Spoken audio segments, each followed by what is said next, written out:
है ना।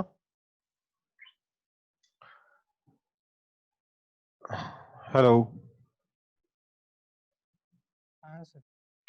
और हम लोग मैग्नेटिक प्रॉपर्टीज ऑफ मैटर पे पढ़ गए थे। हम लोगों ने डायमैग्नेटिज्म और पैरामैग्नेटिज्म के बारे में थोड़ी बहुत बात करी थी। फेरोमैग्नेटिज्म के बारे में कोई बात नहीं हुई थी। ठीक है। So now let's begin with ferromagnetism. देखो, फेरोमैग्नेटिक मटेरियल्स क्या होते हैं? एक सेकंड। फेरोमैग्नेटिक मटेरियल्स क्या होते हैं? दीज आर मटेरियल्स जिनको अगर आप मैग्नेटिक फील्ड में डाल दो तो मैग्नेटिक प्रॉपर्टीज एक्वायर कर लेते हैं, just like paramagnetic materials. But एक डिफरेंस है। डिफरेंस क्या है कि पैरामैग्नेटिक मटेरियल्स को अगर आप मैग्नेटिक फील्ड से बाहर निकाल देते हो तो they lose the magnetic properties acquired in the magnetic field. क्या हुआ? पैरामैग्नेटिक मटेरियल्स क्या हुए?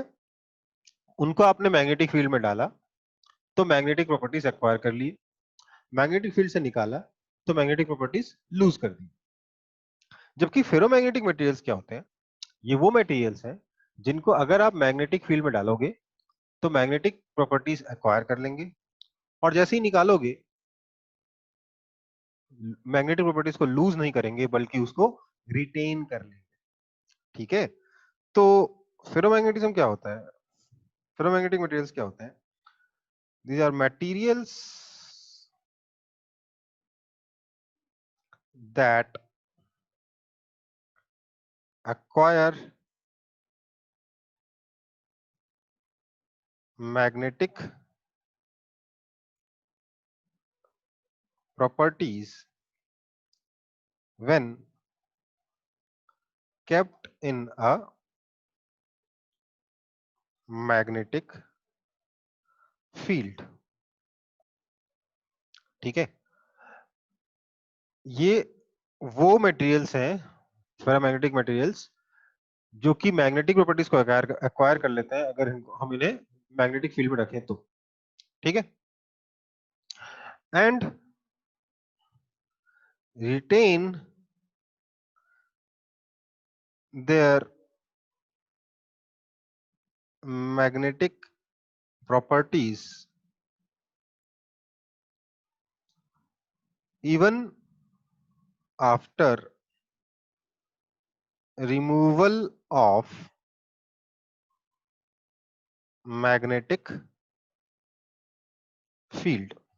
ठीक है। देखो बेटा, इस चैप्टर की काफी सारी चीजें आपके सिलेबस से हटा दी गई हैं, बट फिर भी मैं पूरा पढ़ा रहा हूँ क्योंकि अदरवाइज फ्लो नहीं बनेगा। ठीक है। और इतना बड़ा चैप्टर है नहीं कि मैं आधा पढ़ा हूँ आधा नहीं पढ़ा हूँ। छोटा सा चैप्टर है तो हम लोग पूरा ही पढ़ लेंगे। ठीक है। तो मैग्नेटिक प्रॉपर्टीज रिटेन हो जाती है मैग्नेटिक फील्ड हटाने के बाद भी। ठीक है। इस ऐसे मटेरियल को कहते हैं फेरो मैग्नेटिक मटेरियल्स। अब ये जो फेरोमैग्नेटिक मटेरियल्स हैं इनके एग्जांपल क्या क्या हो सकते हैं? आयरन हो सकता है और मतलब और भी बहुत सारे हैं।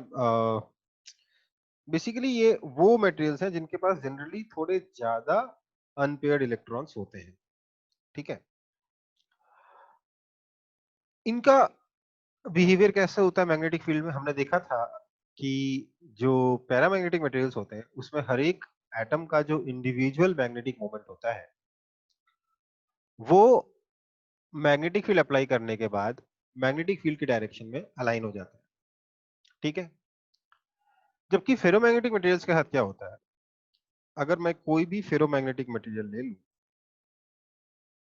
लेट्स से ये मेरा एक फेरोमैग्नेटिक मटेरियल है, मैं कोई भी फेरोमैग्नेटिक मटेरियल लूं तो क्या होगा?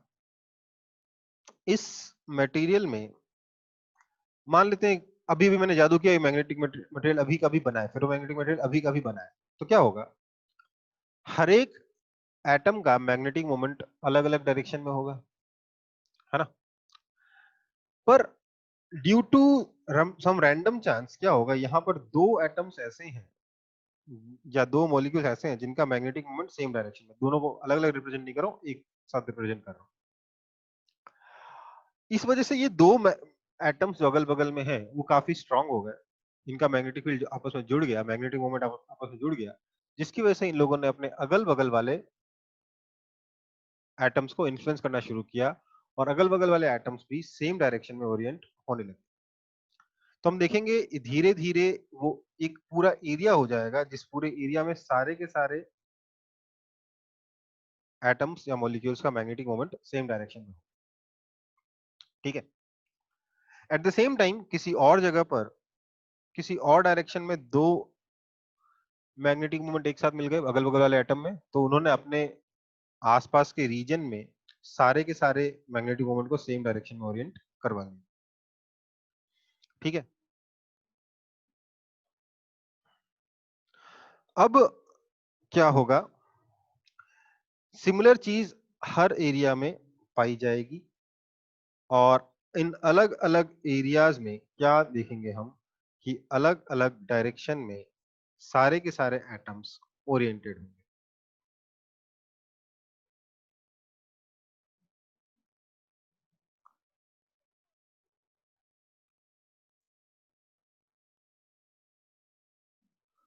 ठीक है, समझ में आई बात? इन सारे रीजन्स को हम लोग क्या बोलते हैं, सेक्टर्स कहते हैं। क्या कहते हैं? सेक्टर्स कहते हैं। अलग अलग सेक्टर्स ऑलरेडी अपने पास मैग्नेटिक प्रॉपर्टीज रखते हैं। इन सेक्टर्स का size can be up to a few centimetre, millimetres में तो अक्सर पाया जाता है, can be up to a few centimetres rare cases में। ठीक है। एक सेक्टर में क्या होगा, सारे के सारे जो एटम्स हैं सबका मैग्नेटिक मोमेंट या सबके सारे के सारे जो मॉलिक्यूल्स हैं सबका मैग्नेटिक मोमेंट सेम डायरेक्शन में होगा। ये ऑलरेडी यहाँ पर सारे एटम्स सेम डायरेक्शन में मैग्नेटिक मोमेंट को रखते हैं, सारे मॉलिक्यूल सेम डायरेक्शन में मैग्नेटिक मोमेंट को रखते हैं, इसलिए ओवरऑल एक छोटा सा पीस अभी भी एक मैग्नेट की तरह बिहेव कर रहा है। बट क्योंकि ऐसे खूब सारे सेक्टर्स हैं, सब रैंडम डायरेक्शन में ओरिएंटेड है, जो टोटल मैग्नेटिक मोमेंट है वो जीरो है। ठीक है, कोई दिक्कत? बट क्या होगा, on applying external magnetic field, अगर मैं एक एक्सटर्नल मैग्नेटिक फील्ड अप्लाई करता हूं तो क्या होगा बेटा, सेम टू सेम, मतलब मान लेते हैं मैंने इधर की तरफ मैग्नेटिक फील्ड अप्लाई कर दिया, तो क्या होगा, ये किसी ऐसे रीजन को, किसी ऐसे सेक्टर को सपोर्ट कर देगा जिस सेक्टर का मैग्नेटिक मोमेंट इस डायरेक्शन में, लेट्स से यहां पर एक सेक्टर था जिसका मैग्नेटिक मोमेंट इस डायरेक्शन में था। ठीक है। तो due to this external magnetic field इस सेक्टर का मैग्नेटिक मोमेंट को सपोर्ट मिलेगा और धीरे धीरे ये वाला सेक्टर बड़ा होता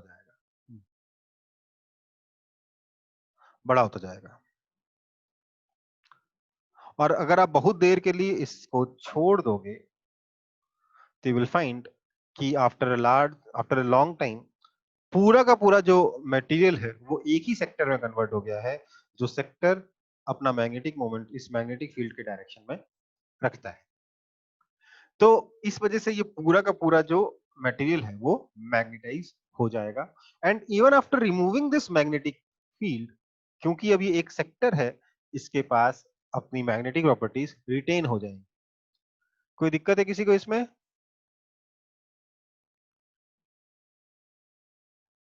नहीं सर। क्लियर है ना एकदम?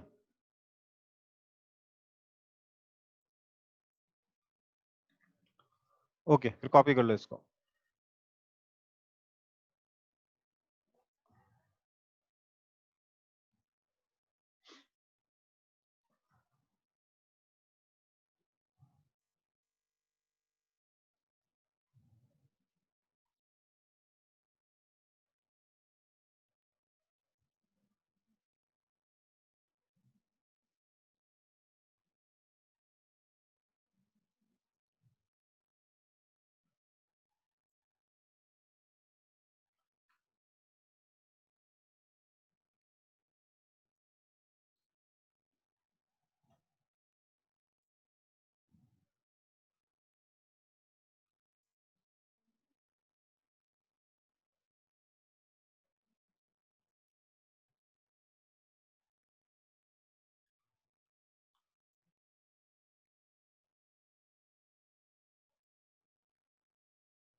कॉपी हो गया? अच्छा कॉपी तो हो ही गया, मैं हटा चुका हूँ उसको। ठीक है, अब देखो क्या है। अब हम थोड़ी सी इसके पीछे इसकी थ्योरेटिकल एनालिसिस करेंगे कि आखिरकार क्या चल रहा है हमारे मैग्नेटिक मटेरियल्स के साथ जब हम मैग्नेटिक फील्ड अप्लाई करते हैं। तो थ्योरेटिकल एनालिसिस थोड़ी सी करेंगे।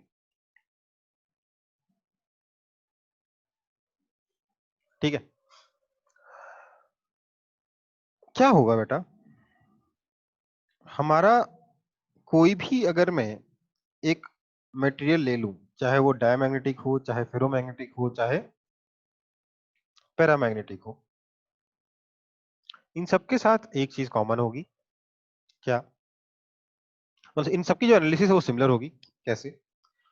मान लेते हैं मैंने कोई एक्सटर्नल मैग्नेटिक फील्ड अप्लाई किया, ठीक है, तो क्या होगा, एक्सटर्नल मैग्नेटिक फील्ड मैंने इसके ऊपर अंदर अप्लाई किया, तो अंदर जो एम वेक्टर है वो उस तरफ इसी मैग्नेटिक फील्ड की तरफ आएगा। मतलब अंदर इधर नॉर्थ पोल बनेगा, इधर साउथ पोल बनेगा, इसलिए अंदर इंड्यूस्ड मैग्नेटिक फील्ड भी एक्सटर्नल मैग्नेटिक फील्ड की तरफ ही आएगा। तो हम क्या देखेंगे यहाँ पर, ये एक एक्सटर्नल मैग्नेटिक फील्ड तो लगा ही है, एक इंड्यूस्ड मैग्नेटिक फील्ड भी इधर ही आया है। ठीक है, कोई दिक्कत है इसमें बेटा? तो नहीं आपका जो नेट मैग्नेटिक फील्ड है वो क्या हो जाएगा, magnetic field external plus magnetic field induced. कोई दिक्कत इसमें? हम्म, हाँ या ना? No sir. अब हम लोग दो चीजें डिफाइन करते हैं। एक तो मैं पहले वापस बता चुका हूं, फिर से बताऊंगा। हम एक चीज डिफाइन करते हैं, एच वेक्टर। एच वेक्टर को हमने कहा है अप्लाइड मैग्नेटिक फील्ड, मतलब external magnetic field upon mu naught. ठीक है, नजर आ रहा है सब लोगों को? इसको हम मैग्नेटाइजिंग फील्ड इंटेंसिटी नाम देते हैं। ठीक है, और दूसरी चीज हम डिफाइन करते हैं I vector, this is basically B induced by mu naught. ठीक है, B induced by mu naught, इसको हम कहते हैं इंटेंसिटी ऑफ मैग्नेटाइजेशन। ये जो आई वेक्टर है ना, this is also M vector by volume. ये दोनों इक्वल होते हैं।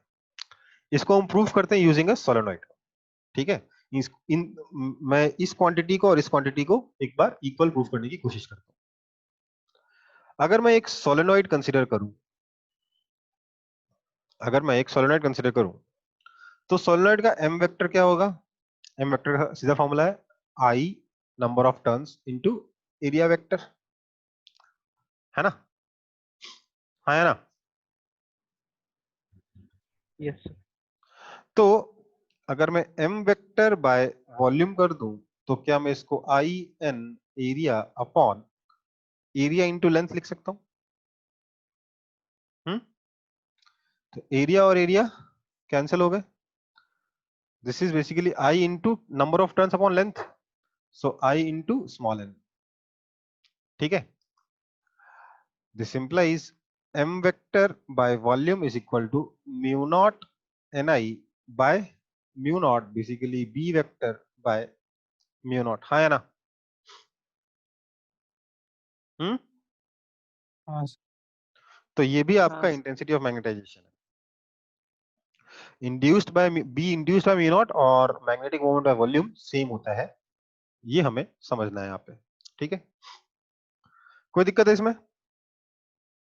हम्म, अब से इस बी नेट वेक्टर को मैं सिंपली बी वेक्टर बोलूंगा। कोई दिक्कत? Hmm, no sir. तो मैं क्या लिख सकता हूं कि B vector is equal to mu naught times H vector plus I vector, हाँ या ना? लिख सकता हूँ कि नहीं लिख सकता? हम्म, लिख सकता हूँ?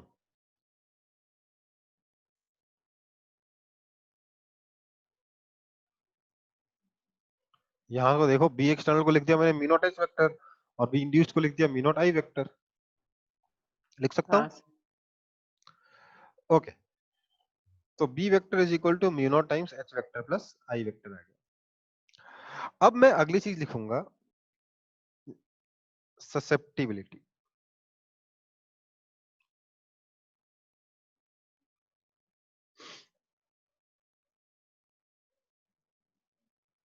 इसको हम रिप्रेजेंट करते हैं इससे, ये एक्स जैसा दिख रहा है, ये बेसिकली इसको क्या पढ़ते हैं हम लोग? चाई। ठीक है, कोई दिक्कत? अब देखो, हम ससेप्टिबिलिटी को कैसे डिफाइन किए? हमने कहा यार ये एच वेक्टर वो है जिसकी वजह से मैग्नेटाइजेशन हो रहा है, मैग्नेटाइजिंग फील्ड इंटेंसिटी, और आई वेक्टर है कि कितना मैग्नेटाइजेशन हुआ है उसका मेजर है। तो एच वेक्टर की वजह से आई वेक्टर आ रहा है ना? एच वेक्टर की वजह से आई वेक्टर आ रहा है, हाँ या ना?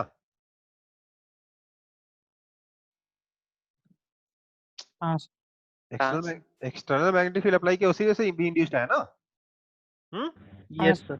तो एच वेक्टर की वजह से आई वेक्टर आ रहा है।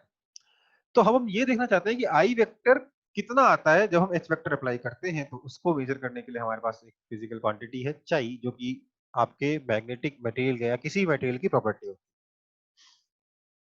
Basically I vector is equal to chi times H vector होता है। ठीक है, ससेप्टिबिलिटी का मतलब समझते हो ना, कि कौन कितना ससेप्टिबल है, मतलब कौन कितना जल्दी अपनी संगति के असर में आता है। समझ में आया? मतलब कौन कितना जल्दी, कितना इजीली इन्फ्लुएंस हो जाता है। तो एच वेक्टर अप्लाई करने पे जितना ज्यादा आई वेक्टर आ रहा है, उतना इजीली मैग्नेटिक मटेरियल इन्फ्लुएंस हो रहा है एच वेक्टर से, है ना? तो आई vector is equal to chi times H vector, हमारे पास एक और फॉर्मूला है। ठीक है, अगर मैं इसको यहां डाल दूं तो मुझे क्या मिलेगा? B vector is equal to mu naught times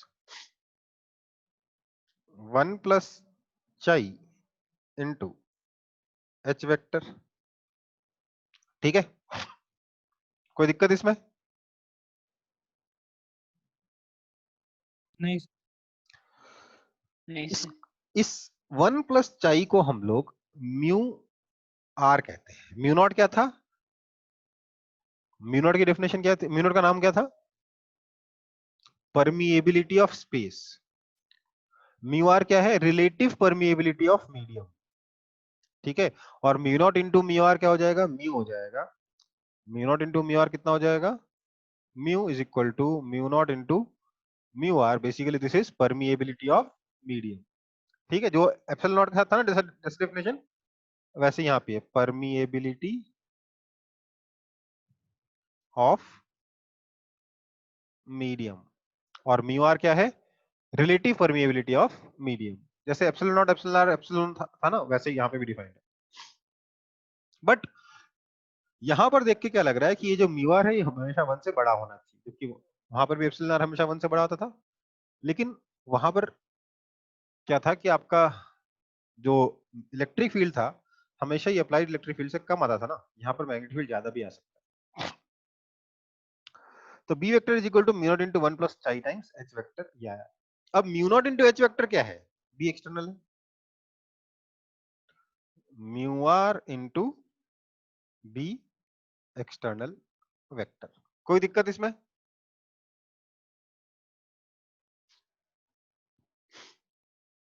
mu B external basically क्या है? बी अप्लाइड नहीं सर। है ना? हाँ सर। तो ये हमारी कहानी हुई। अब समझते हैं कि चाई कितना होता है। ठीक है, पहले इसको कॉपी कर लेंगे, फिर चाई के बारे में थोड़ी और चर्चा करेंगे। चाई पर चर्चा। ठीक है।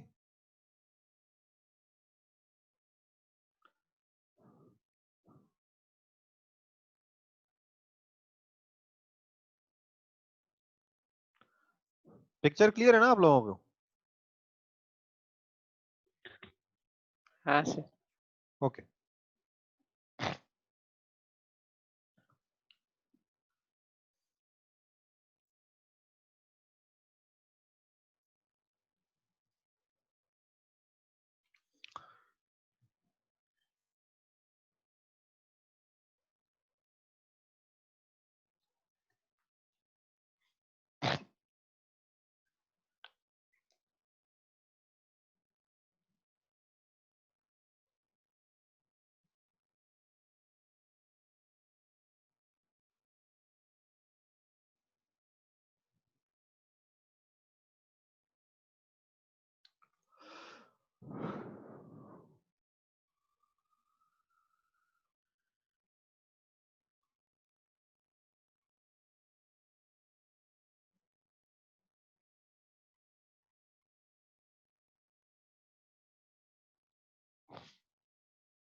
कॉपी हो गया?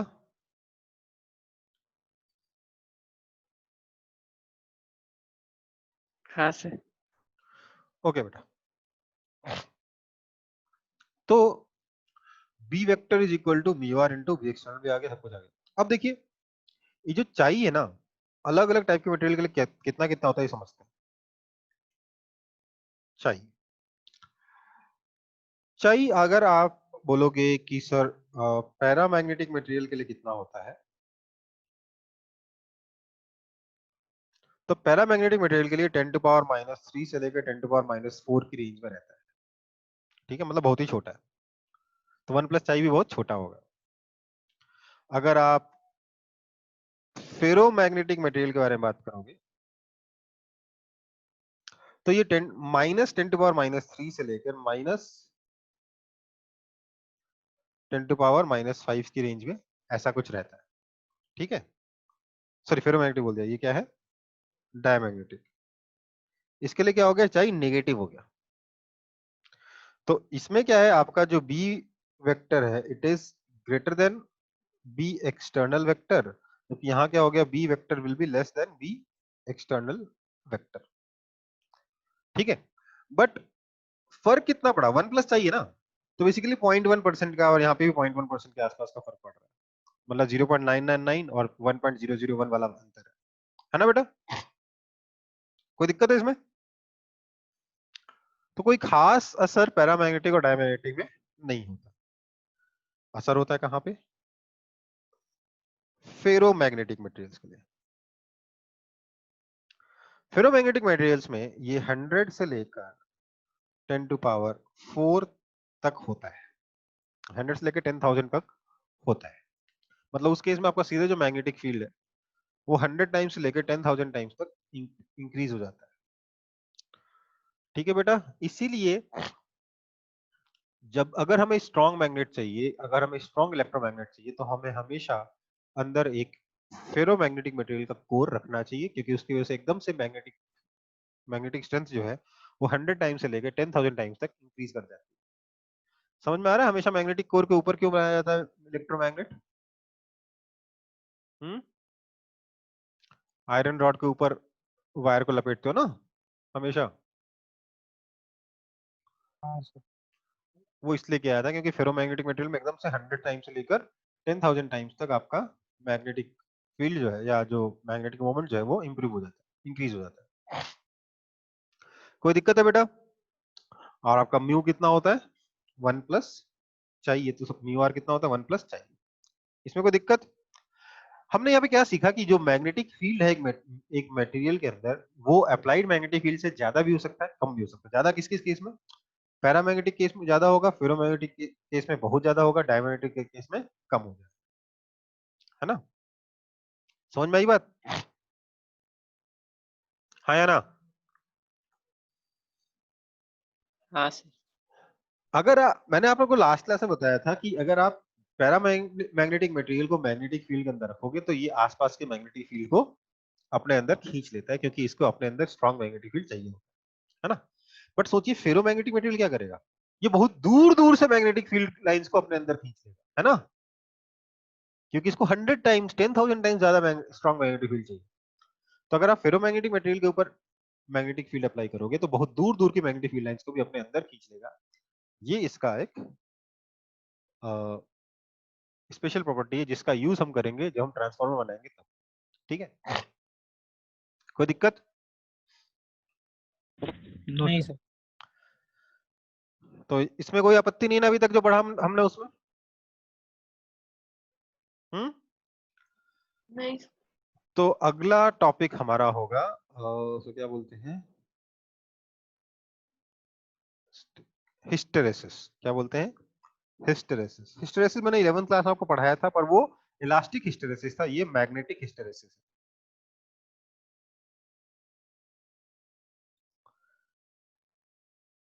हिस्टेरेसिस का मतलब क्या होता है? Deviation from ideal. बेसिकली ये हमने जो मैथमेटिकली चीजें पढ़ी हैं उससे डिफरेंट होगा, और मेनली ये फेरोमैग्नेटिक मटेरियल से पाया जाएगा। पैरामैग्नेटिक में भी होगा, डायमैग्नेटिक में भी होगा, लेकिन मेनली फेरोमैग्नेटिक मटेरियल्स में पाया जाएगा। ठीक है, क्या होता है फेरोमैग्नेटिक मटेरियल्स में? हम लोगों ने पढ़ा था कि अगर हम एच वेक्टर अप्लाई करेंगे तो आई वेक्टर आएगा, और and I vector is equal to H vector times chi, है ना? I is equal to chi H था ना? तो मैं अब एच वेक्टर और आई वेक्टर के बीच में ग्राफ देखूंगा एक फेरोमैग्नेटिक मटेरियल का। ठीक है, तो लेट्स से मेरे पास एक फेरोमैग्नेटिक मटेरियल है जिसमें इनिशियली कोई एच कोई आई नहीं है, मतलब अनमैग्नेटाइज्ड फेरोमैग्नेटिक मटेरियल है। अगर मैं इस पे एच वेक्टर अप्लाई करूंगा तो क्या होगा? According to I is equal to chi times H vector, एक स्ट्रेट लाइन बनना चाहिए था, है ना? हाँ या ना? हाँ सर। तो बनेगा भी, बट आपको पता है कि इंटेंसिटी ऑफ मैग्नेटाइजेशन की तो एक लिमिट होगी ना। ऐसा तो हो नहीं सकता कि आप एच को बढ़ाते जाओ आई बढ़ता जाएगा, क्योंकि एक टाइम ऐसा होगा जब सारे के सारे मैग्नेटिक डाइपोल्स जो है मटेरियल के वो ऑलरेडी अलाइन हो चुके हैं। उसके बाद अगर आप और एच वेक्टर अप्लाई करोगे तो क्या और ज्यादा अलाइनमेंट हो सकता है? और ज्यादा आई वेक्टर आ सकता है? नहीं सर। नहीं ना? नहीं। तो जो ग्राफ है वो एकदम स्ट्रेट लाइन नहीं जा सकता, बल्कि कैसा जाएगा? Graph will look something like this.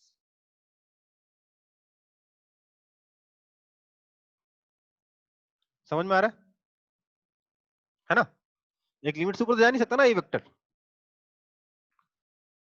हम्म, समझ में आ रहा है कि नहीं जा रहा? Yes sir. अब क्या किया हम लोगों ने, सोचा चलो ठीक है, आई वेक्टर आ तो गया, एच वेक्टर अप्लाई करने पे काम करते हैं, धीरे धीरे एच वेक्टर को डिक्रीज करते हैं। एच वेक्टर पहले बढ़ाया, एच वेक्टर मतलब एक्सटर्नल मैग्नेटिक फील्ड जो हम अप्लाई कर रहे थे उसको धीरे धीरे बढ़ाया। अब हम उसको धीरे धीरे डिक्रीज करेंगे। अगर हम इस एच वेक्टर को डिक्रीज करेंगे तो हम पाएंगे कि जो आई वेक्टर है दोबारा से इस पाथ को फॉलो नहीं करेगा, बल्कि वो किसी और ही पाथ पे चला जाएगा, कुछ ऐसा।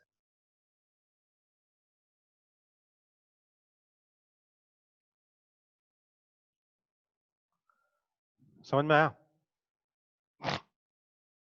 हम्म, सर ये वाला फिर से बोल। मतलब एच वेक्टर अगर आप डिक्रीज करोगे ना तो आई वेक्टर इसी पाथ के अकॉर्डिंग डिक्रीज नहीं होगा, बल्कि किसी और पाथ के अकॉर्डिंग डिक्रीज हो जाएगा। मतलब ये वाला रूल एग्जैक्टली फॉलो नहीं हो रहा है। ठीक है, इसलिए तो कह रहे हैं हिस्टेरेसिस मतलब क्या? Deviation from ideal.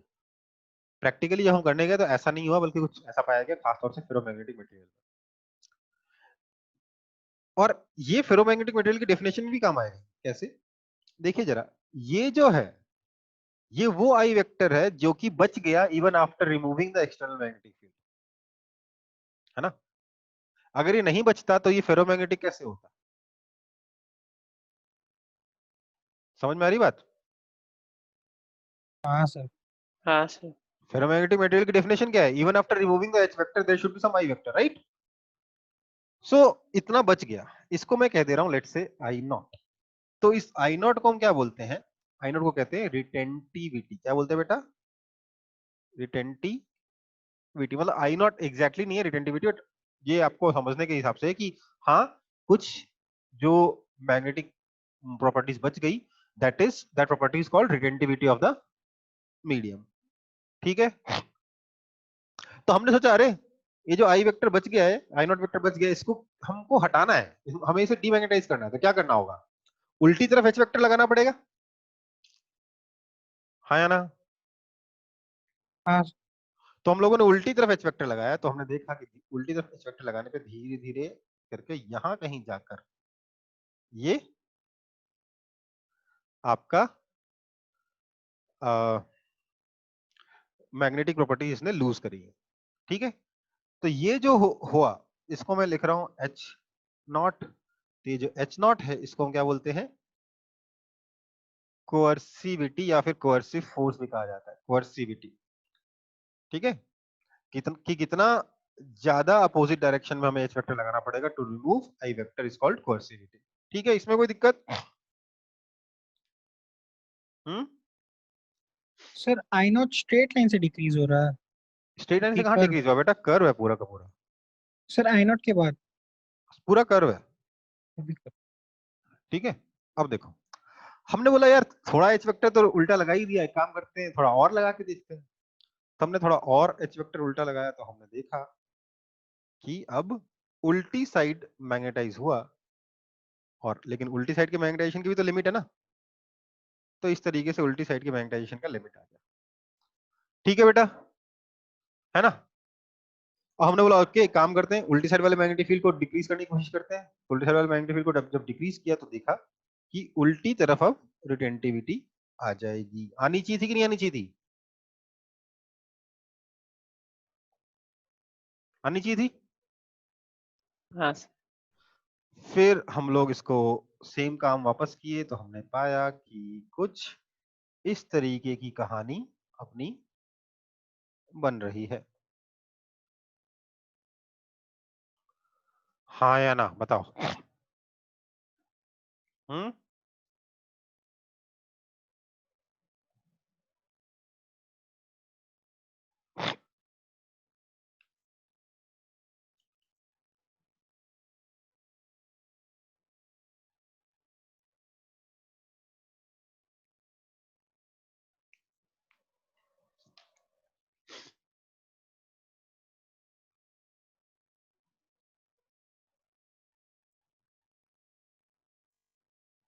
समझ में आया कि नहीं आया?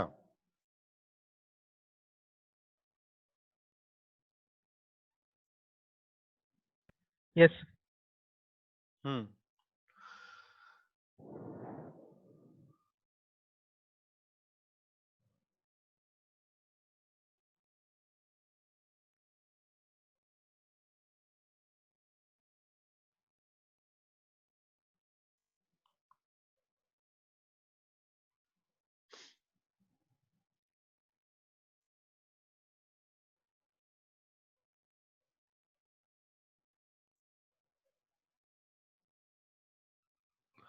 चलो, इसको सब लोग कॉपी कर लो। अब ध्यान दीजिएगा, हमारे पास ऐसे मटेरियल हो सकते हैं जिसका आई नॉट और एच नॉट बड़ा हो, ऐसा हो सकता है जिसका आई नॉट और एच नॉट छोटा हो। अलग अलग जगहों पर अलग अलग तरीके का मटेरियल यूज होगा। ठीक है, अगर किसी मटेरियल के पास high I naught and H naught है, मतलब इसका क्या मतलब है? वो ज्यादा मैग्नेटिक प्रॉपर्टीज को रिटेन भी करता है, और उसकी मैग्नेटिक प्रॉपर्टी को डिस्ट्रॉय करने के लिए हमें ज्यादा एफर्ट भी लगाना पड़ता है। हाँ या ना? हाँ या ना? हाँ सर। हाँ sir. So these materials can be used to make permanent magnet, है ना? वहीं कुछ मटेरियल्स ऐसे होंगे जिसका लो रिटेंटिविटी एंड लो कोर्सिविटी होगी, तो लो आई नॉट एंड एच नॉट है। बेटा आई नोट एस नॉट मेरा नाम दिया हुआ है, मैं क्योंकि ताकि शॉर्ट में आपको बता सकूं, ठीक है। तो मतलब क्या हुआ, लो आई नोट मतलब अगर मैंने एक्सटर्नल मैग्नेटिक फील्ड को हटा दिया तो वो बहुत ही कम मैग्नेटिक प्रॉपर्टीज बचेंगी उसके पास, और जो बची कुची होगी उसको डिस्ट्रॉय करने के लिए है बहुत ही कम उल्टी डायरेक्शन का मैग्नेटिक फील्ड अप्लाई करना पड़ेगा, हाँ या ना, हाँ या ना। हाँ हाँ सर। तो ऐसे मटेरियल का यूज हम लोग किस जगह करेंगे, ऐसे मटेरियल का यूज हम करेंगे उस जगह पे जहां पे हम चाहते हैं कि उसको हम इजीली मैग्नेटाइज एंड डीमैग्नेटाइज कर पाए, जैसे कि इलेक्ट्रो मैग्नेट। ठीक है बेटा, ठीक है। Yes sir. देखो ये जो एरिया है ना, this area is proportional to heat generated per unit volume पर साइकिल। अगर हम किसी मटेरियल को मैग्नेटाइज डीमैग्नेटाइज करेंगे तो क्या होगा, आप सोचिए एच वेक्टर हम एक्सटर्नल फोर्स लगा रहे हैं जिसकी वजह से अंदर के जो मॉलिक्यूल्स हैं वो अलाइन हो रहे हैं, है ना। तो ये एच वेक्टर वर्क कर रहा है, वापस आते वक्त उतना वर्क पूरा हमें वापस नहीं मिला, तो जो बचा कुचा वर्क है वो क्या हुआ, हीट की फॉर्म में डिसिपेट हो जाएगा। सो जितना ज्यादा ये एरिया होगा उतना ही ज्यादा हीट जनरेट होगा per unit volume of the material. ठीक है, कोई दिक्कत, सर एक प्रोपोर्शनल। बार फिर से रिपीट कर दीजिए। यूं समझ लो ये फोर्स है और ये डिस्प्लेसमेंट है,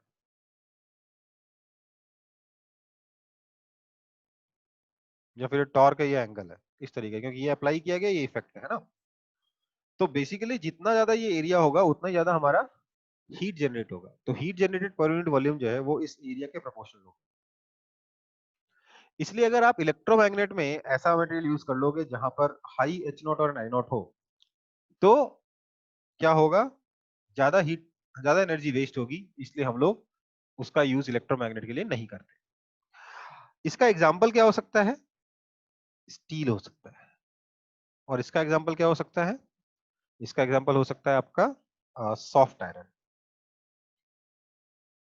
बचपन में पढ़ा था 10th में, इलेक्ट्रोमैग्नेट बनाने के लिए सॉफ्ट आयरन का यूज करते हैं, परमानेंट मैग्नेट बनाने के लिए स्टील का यूज करते हैं, पढ़ा था कि नहीं पढ़ा था। Yes sir. क्यों, क्यों वही करते कैसे। चलो क्यों करते समझ में आ गया अब, ठीक है।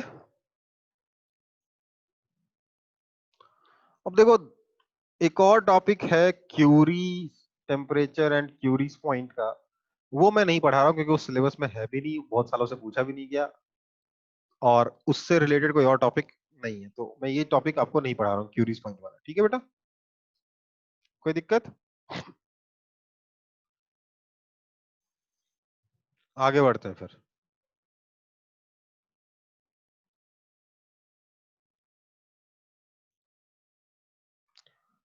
अच्छा एक बात बताओ, अगर आप किसी परमानेंट मैग्नेट को डिस्ट्रॉय करना चाहते हो तो क्या करना चाहिए आपको, मुझे अलग अलग तरीके बताओगे, एक परमानेंट मैग्नेट को डिस्ट्रॉय करने के अलग अलग तरीके बता सकता है कोई, बचपन में पढ़ा था आप लोगों ने।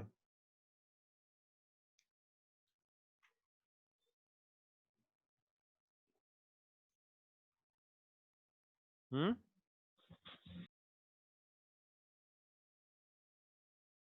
नहीं, सर जोर से पटकने से। हाँ बेसिकली ऐसा समझ लीजिए कि जो परमानेंट मैग्नेट बना है वो क्यों बना है, क्योंकि सारे के सारे जो सेक्टर्स हैं वो सेम डायरेक्शन में अलाइंड है ना।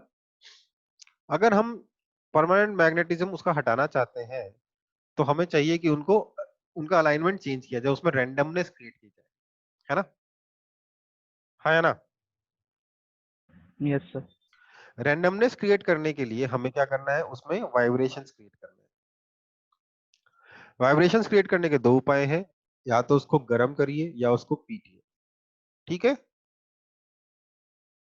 मॉलिक्यूल्स का वाइब्रेट कराने का क्या तरीका है, गर्म करिए या फिर पीटिए। तो या तो उसको हथौड़ी से खूब पीटो या उसको खूब हीट कर दो, तो मैग्नेटिक प्रॉपर्टीज अपनी लूज कर जाएगा। अब हीट करने का मतलब ये नहीं कि आपने उसको बॉइलिंग वाटर में डाल दिया मैग्नेटिक प्रॉपर्टीज लूज कर जाएगा। हाँ, कुछ वीक मैग्नेट्स लूज कर सकते हैं, बट अगर आप स्टील का मैग्नेटिक प्रॉपर्टीज लूज कराना चाहते हो तो आपको उसे गर्म करना पड़ेगा टू अप्रोक्सीमेटली 1000 डिग्री सेल्सियस। ठीक है, समझ में आई बात? कोई दिक्कत है इसमें? No okay, sir. तो मैग्नेटिक प्रॉपर्टीज ऑफ मैटर भी आपका खत्म हो गया।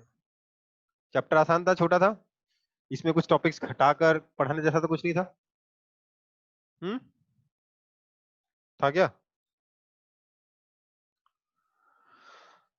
अब हम पढ़ेंगे टेरेस्ट्रियल मैग्नेटिज्म।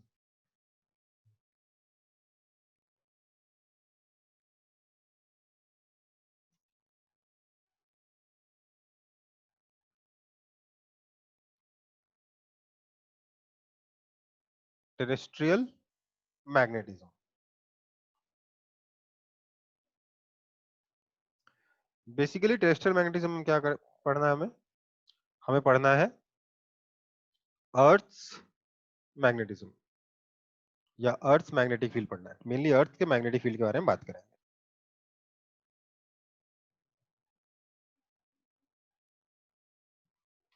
ठीक है, कोई दिक्कत? अब देखो, आपको बचपन से पढ़ाया जा रहा है कि अर्थ अपने पास में अपने आप में एक बहुत बड़ा मैग्नेट है ना? पढ़ाया गया कि नहीं पढ़ाया गया बचपन से? हाँ सर। क्या है कि आप सोचिए, ये अर्थ है, लेट्स से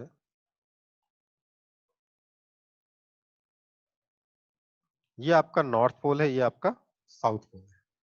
ठीक है, मैं अगर इन दोनों को जोड़ दूं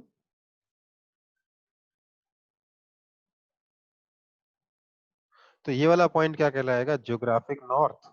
ये वाला पॉइंट कहलाएगा ज्योग्राफिक साउथ।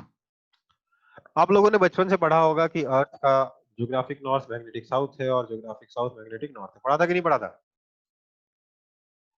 हम्म हाँ सर। असलियत में इससे थोड़ा सा वेरिएशन है। असलियत में ज्योग्राफिक नॉर्थ यहाँ है, लेकिन मैग्नेटिक साउथ यहाँ नहीं है, थोड़ा इधर है। यहाँ पर क्या है? Magnetic south. और यहां पर आएगा आपका मैग्नेटिक नॉर्थ।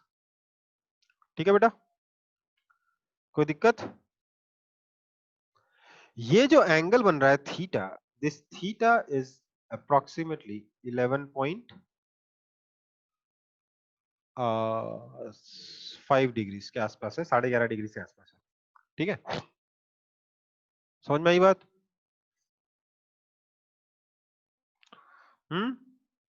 करीब करीब 11.5 डिग्री का एंगल है आपके।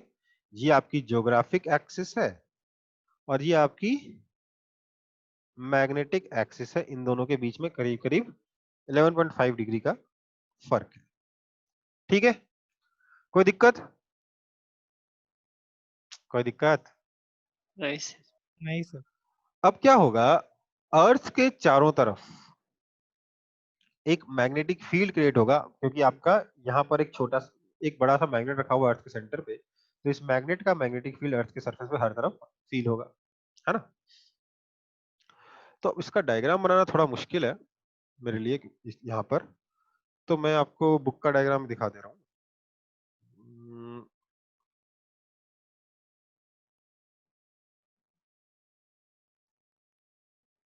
जूम भी नहीं हो रहा।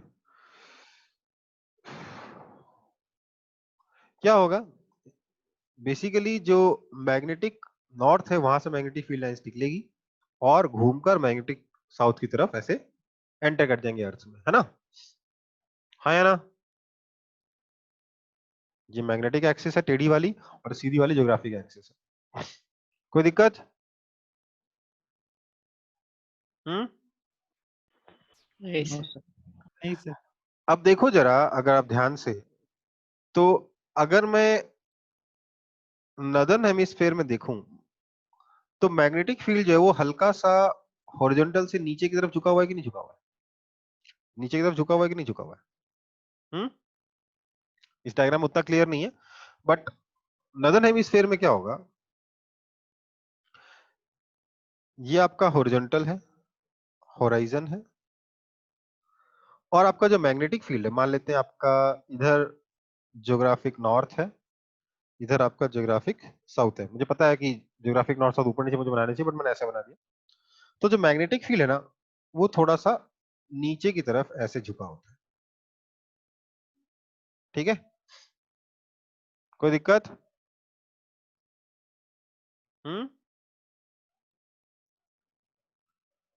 कोई दिक्कत है?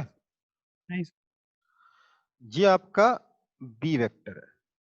तो बेसिकली ये जो एंगल थीटा है, हॉरिजॉन्टल के साथ जितना एंगल नीचे बना रहा है, इस थीटा को हम लोग कहते हैं डिप एंगल। क्या कहते हैं? डिप एंगल या फिर इंक्लिनेशन एंगल।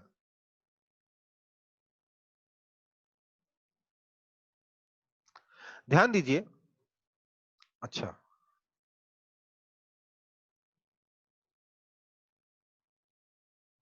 हाँ, ध्यान दीजिएगा बेटा कि नदर्न हेमिस्फीयर में मैग्नेटिक फील्ड नीचे की तरफ है, सदर्न हेमिस्फीयर में मैग्नेटिक फील्ड थोड़ा ऊपर की तरफ होता है। फिर भी हम लोगों ने नाम क्या दिया है? डिप एंगल नाम दिया। क्यों दिया नाम डिप एंगल? क्योंकि साइंस, ये सारी रिसर्च कहाँ हुई है? यूरोप में और यूएसए में। यूएसए में नहीं, यूरोप में हुई है। यूरोप में हुई है, और यूरोप में क्या यूरोप कहाँ पे? नदर्न हेमिस्फीयर में, इसलिए डिप एंगल। ठीक है, समझ में आई बात? हम्म। अब इस मैग्नेटिक फील्ड के दो कंपोनेंट हैं, एक इधर की तरफ और एक नीचे की तरफ। इस कंपोनेंट को हम बोलेंगे बी एच, हॉरिजॉन्टल कंपोनेंट, और इसको कहेंगे B V, vertical magnetic field. ठीक है, कोई दिक्कत? नहीं। अब देखो, एक और चीज होती है जिसका नाम होता है मेरिडियन। क्या नाम होता है? मेरिडियन। मेरिडियन समझते हो आप लोग? ज्योग्राफी पढ़ी थोड़ी बहुत? हाँ सर, थोड़ा याद। पहले याद पड़े थे। सर टाइम डिसाइड होता है, सो ऐसा कुछ। अच्छा, हाँ प्राइम मेरिडियन अच्छा, प्राइम मेरिडियन नाम तो सुना होगा। हाँ यस सर। सर। हम्म। अच्छा, लैटिट्यूड लॉन्गिट्यूड समझते हो? हाँ हाँ हाँ ये सर। समझते हैं। समझते हो? हाँ। या थोड़ा ज्योग्राफी रिवाइज कराना पड़ेगा आप लोगों का? थोड़ा सा करा कराई, दीजिए सर। थोड़ा सा करा ही देते हैं ज्योग्राफी रिवाइज। ठीक है, देखो भैया, ये रहा अपना अर्थ, है ना? ऐसा नहीं होता, गोल होता, बट ठीक है, ये अर्थ है। ये रहा अपना नॉर्थ पोल, ये रहा अपना साउथ पोल। अगर आप अगर ऑफलाइन चल रहा होता ना, तो हम लोग ग्लोब लेके पढ़ रहे होते हैं। सिर्फ इस क्लास के लिए ग्लोब रखा हमने। ये हो गया ज्योग्राफिक एक्सेस। ठीक है, अब हम लोगों ने क्या किया, अर्थ के ऊपर ऐसे सर्कल खींचे इस ज्योग्राफिक एक्सिस के अबाउट। इन सर्कल्स को क्या बोलते हैं? क्या बोलते हैं इनको? लैटिट्यूड्स। इनको बोलते हैं लैटिट्यूड। लैटिट्यूड, कितने लैटिट्यूड बहुत इंपॉर्टेंट लैटिट्यूड्स हैं जिनका हमने नाम दे रखा है? हम्म। 5। एक तो इक्वेटर, दूसरा क्या है? ऊपर वाला ट्रॉपिक ऑफ कैंसर है सर। ट्रॉपिक ऑफ कैंसर, और नीचे वाला? कैप्रिकॉर्न। कैप्रिकॉर्न। ठीक है, या तो याद है ना कि भूल गए? याद है। Yes sir. याद है? ओके। ये क्या है आपके?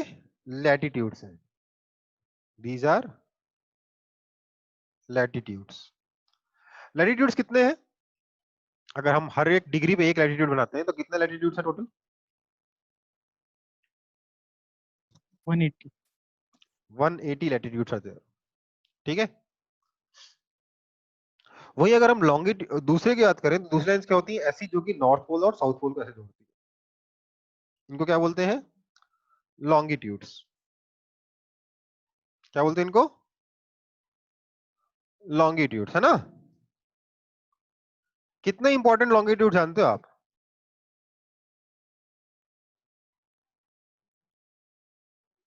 कोई मुझे बताएगा कितने लॉन्गिट्यूड जानते हो जो बहुत इंपॉर्टेंट है आपके लिए, जिनको नाम दिया गया है? एक एक कौन सा वाला? Prime meridian. Prime meridian. अब ध्यान दो, उसका नाम प्राइम लैटिट्यूड तो नहीं है, प्राइम लॉन्गिट्यूड तो नहीं है, क्या उसका नाम प्राइम मेरिडियन है ना?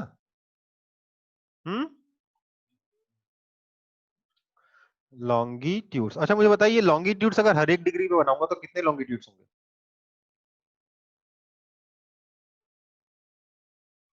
हम्म हर डिग्री पे अगर एक लॉन्गिट्यूड बनाऊंगा तो कितने लॉन्गिट्यूड्स होंगे? सर 360। 360। ध्यान रखिएगा इसका, ठीक है? क्यों? क्योंकि लॉन्गिट्यूड्स पूरा सर्कल नहीं होता है, सेमी सर्कल होता है ना? Longitudes are semi circles. तो हर एक डिग्री बनाओगे तो कितने सर्कल बन जाएंगे, कितने सेमी सर्कल बनेंगे? 360 बनेंगे। कोई दिक्कत है इसमें?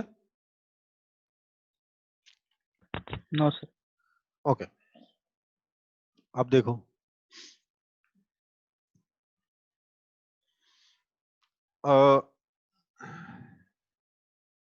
उधर नॉर्थ, नीचे साउथ, जो 360 लॉन्गिट्यूड्स से, इक्वेटर लैटिट्यूड से, ठीक है।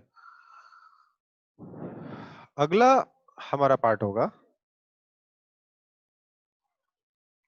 क्या बोलेंगे? हाँ, तो अब बात आती है मेरिडियन की, तो ध्यान दीजिए। लॉन्गिट्यूड्स क्या होती है? लाइंस होते हैं। क्या होते हैं? लाइंस होते हैं, ठीक है? और मेरिडियन क्या होता है? प्लेन होता है, ठीक है? मेरिडियन क्या होता है? प्लेन होता है। दो तरीके के मेरिडियन पाए जाते हैं, दो तरीके के मेरिडियन हम लोग बात करते हैं। एक होता है ज्योग्राफिक मेरिडियन,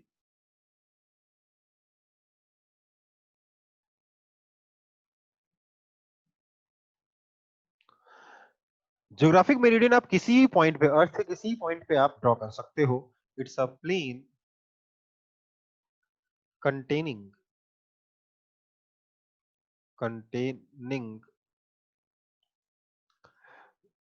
geographic axis।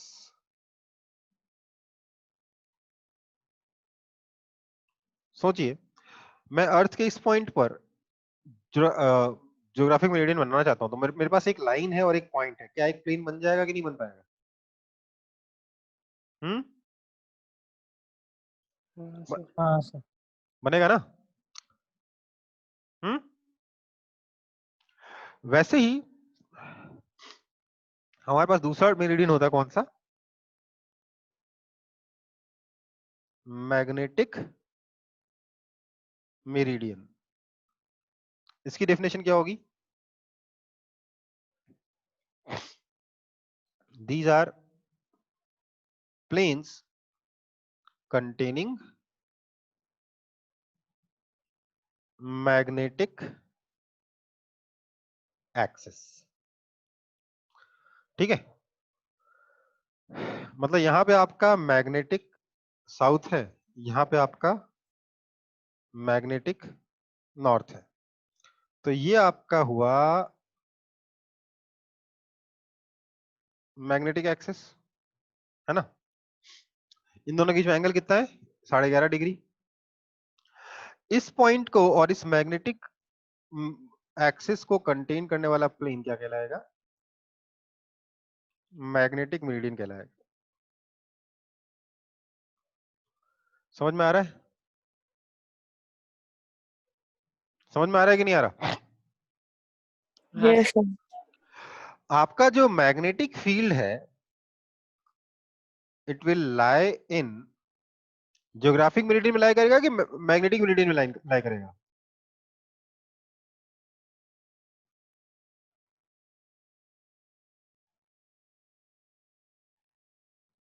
समझ में आई बात?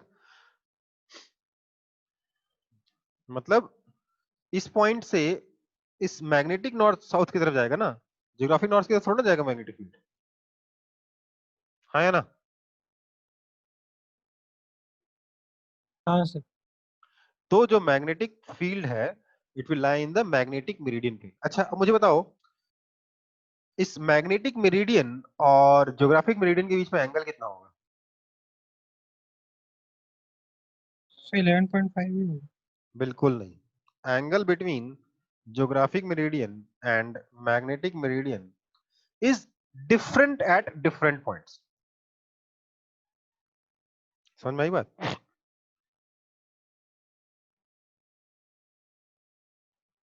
समझ में आया कि नहीं आया? नहीं टेस्ट सर। Yes sir. देखो अगर आप यहां खड़े हो गए तो ये वाला प्लेन तो सिंपल बन जाएगा और ये वाला प्लेन काफी टेढ़ा बन जाएगा, मतलब दोनों के बीच में एंगल काफी बड़ा हो जाएगा। दिख रहे हो?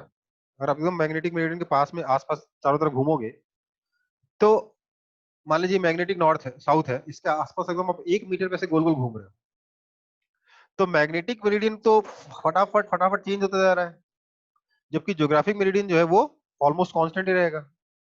हाँ है ना? तो आप देखोगे दोनों के बीच में एंगल बहुत तेजी से वेरी कर रहा है। करेगा कि नहीं करेगा? हाँ सर। ये जो angle between geographic meridian and magnetic meridian is different at different points and it is called, उसको नाम क्या दिया हम लोगों ने? उसका नाम क्या था? डीप एंगल का एक और नाम क्या था? Inclination angle. इसका नाम है declination angle.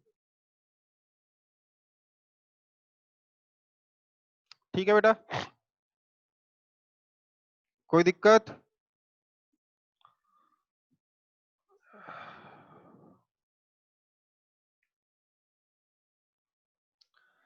Basically declination angle क्या है? एक वर्टिकल प्लेन जो कि मैग्नेटिक फील्ड को कंटेन कर रहा है, उस प्लेन और ज्योग्राफिक मेरिडियन के बीच का एंगल। एक वर्टिकल प्लेन जो कि मैग्नेटिक फील्ड को कंटेन करेगा that will be your magnetic meridian, और दूसरा वाला प्लेन क्या हो गया? Geographic meridian. दोनों के बीच का एंगल क्या कहलाएगा? Declination angle. इंक्लिनेशन। कंफ्यूजन नहीं होगा ना? ध्यान रखिएगा, डिप एंगल को डिक्लिनेशन नहीं कहते, इंक्लिनेशन कहते हैं। ठीक है? डिप एंगल तो याद रहेगा क्योंकि वो उसके पीछे क्या लॉजिक है ना कि ऊपर नदर्न हेमिस्फीयर में डिप एंगल नीचे की तरफ रहेगा और सदर्न हेमिस्फीयर में डिप एंगल ऊपर की तरफ रहेगा, लेकिन फिर भी हम उसे डिप एंगल क्यों कहते हैं? क्योंकि दो कारण है। एक तो खोजा गया कहां पर? यूरोप में, जो कि नदर्न हेमिस्फीयर में। दूसरा, नदर्न हेमिस्फीयर में अर्थ का 90% सुपर पॉपुलेशन रहता है। सोचो सदर्न हेमिस्फीयर में रहता ही कौन है?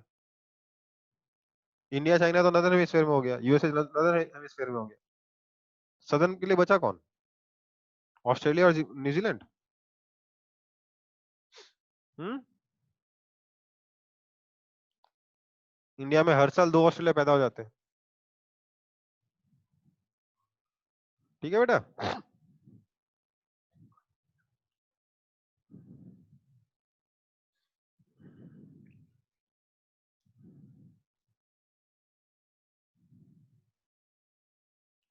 फटाफट इसको सब लोग कॉपी कर लेंगे।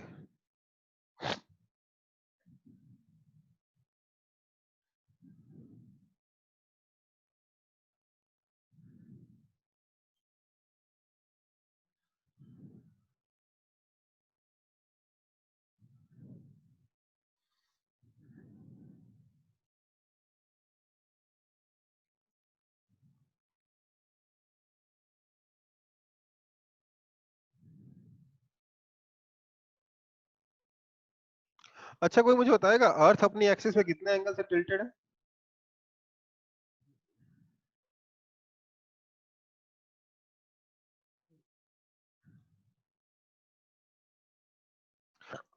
अच्छा एक बात और, पिछला वाला पेज कॉपी किया था आप लोगों ने कि नहीं किया था?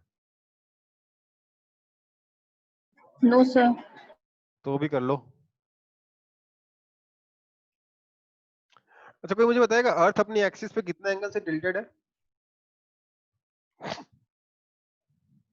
हम्म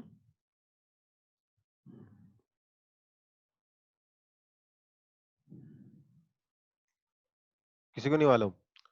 23.5 डिग्रीज। इसीलिए ट्रॉपिक ऑफ कैंसर और ट्रॉपिक ऑफ कैप्रिकॉर्न कितने कितने एंगल पर है? 23.5 डिग्रीज पर है। ठीक है बेटा? समझते हो ना कि क्यों है 23.5 डिग्री पे ट्रॉपिक ऑफ कैंसर और ट्रॉपिक ऑफ कैप्रिकॉर्न?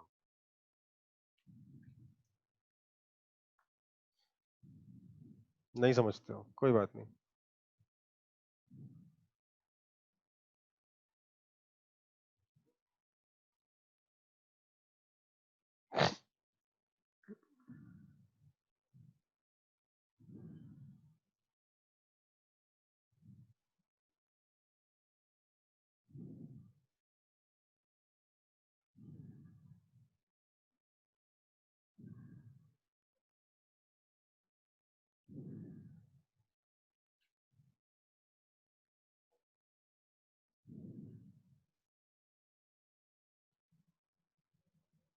कॉपी हुआ?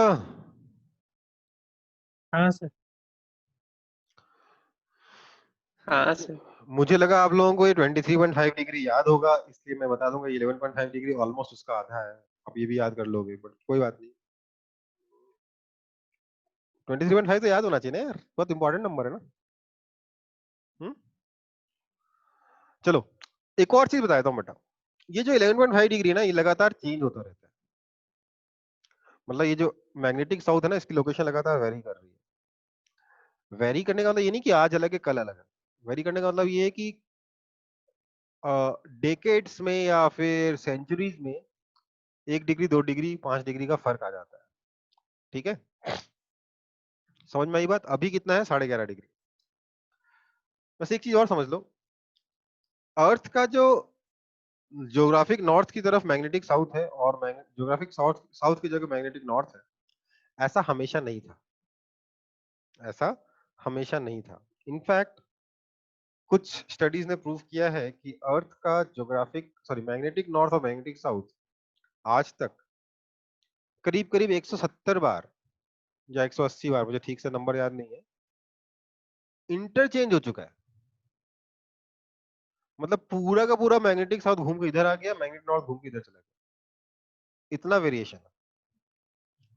ठीक है, हाँ, जब से हम लोगों ने मैग्नेटिक फील्ड वगैरह की स्टडी शुरू करी है, शायद 1500 एडी से लेकर 1600 एडी के बीच में कभी शुरू किया होगा, आई डोंट नो। तब से लेकर आज तक ज्योग्राफिक नॉर्थ के पास ही मैग्नेटिक साउथ है, ज्योग्राफिक साउथ के पास ही मैग्नेटिक नॉर्थ है। ठीक है बेटा, और ये एंगल भी ऑलमोस्ट कांस्टेंट है, 11.5 डिग्री के आसपास। हालांकि रिसेंटली बहुत तेजी से एंगल चेंज होना शुरू हुआ है और कह रहे हैं अगले कुछ सेंचुरीज में फिर से रिवर्सल आ सकता है। ठीक है बेटा, कोई दिक्कत?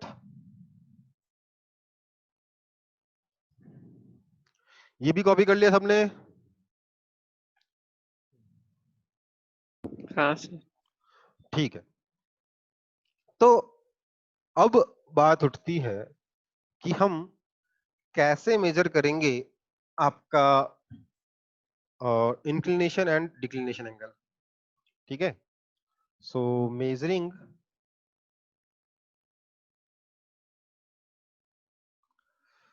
पहले अपन लोग बात करते हैं इंक्लिनेशन एंगल की।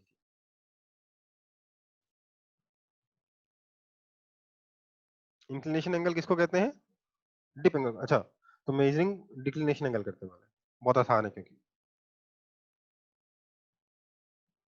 मेजरिंग डिक्लिनेशन एंगल बेसिकली कौन सा एंगल है?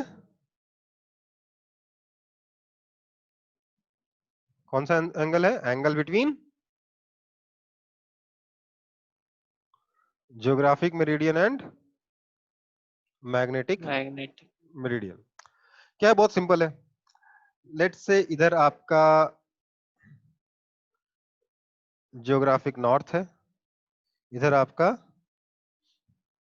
ज्योग्राफिक ईस्ट है, इधर आपका ज्योग्राफिक साउथ है, इधर ज्योग्राफिक वेस्ट। ठीक है, आपने क्या किया, यहां पर एक कंपास रखा horizontally, this is a horizontal compass. तो आप देखोगे कि नीडल जो है कुछ ऐसे पॉइंट करेगी, है ना? तो ये जो नीडल का जो पॉइंट है, it will point towards magnetic south. So यहाँ पर जो वर्टिकल प्लेन बनेगा वो क्या हो जाएगा, मैग्नेटिक मेरिडियन। यहाँ पे जो वर्टिकल प्लेन बनेगा वो क्या बन जाएगा, ज्योग्राफिक मेरिडियन। इनके बीच में जो एंगल बनेगा, this angle, let's say alpha, is declination angle.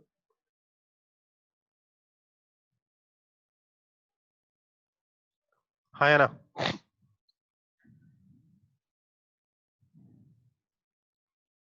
समझ में आ रहा है कि नहीं आ रहा है? हाँ सर। हाँ सर। ओके, तो ये अल्फा क्या है, डिक्लिनेशन एंगल है। अच्छा, इससे पहले कि हम आगे बढ़े, आप मुझे बताओ, बचपन में आपको बोला गया था कि अगर आप मैग्नेट को सस्पेंड करोगे तो हमेशा सेम डायरेक्शन में पॉइंट करता है। कभी खुद से ट्राई किया था बचपन में?